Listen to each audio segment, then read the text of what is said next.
He's a former presidential candidate and a former senator as well, but students at Grosse Pointe South High School in Michigan could only attend a Rick Santorum speech after getting a permission slip signed by their parents. Is that appropriate, or is the school playing politics? Let's talk to Langston Bowens. He's a student there at the high school and attended Santorum's speech yesterday. He's also the local chairman of the Young Americans for Freedom organization, a student-run outfit that brought Santorum to the school. Nice to have you today, Langston. Thank you. I'm very glad to be here. Langston, let's start at the beginning. Your organization invited him, paid his fee.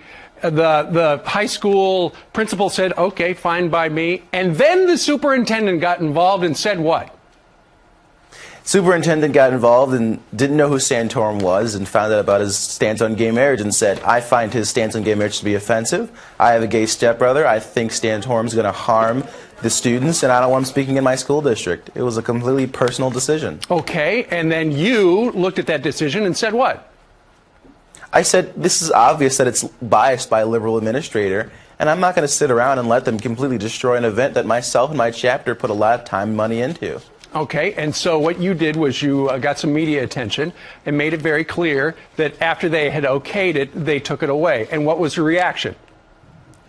Well, with the negative media press, the school was not okay with that. People got involved, and, you know, we applied the pressure. And they finally broke. Community support was overwhelming, and so was media support. Right. And we should point out that the superintendent and the administration said, my personal views had nothing to do with this. The reason he was uninvited was because he would not give us a text of what he was going to say.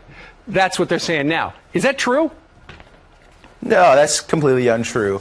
Santorum doesn't use a speech when he talks. He has talking points. In fact, we offered those talking points to my superintendent, and that wasn't good enough for him.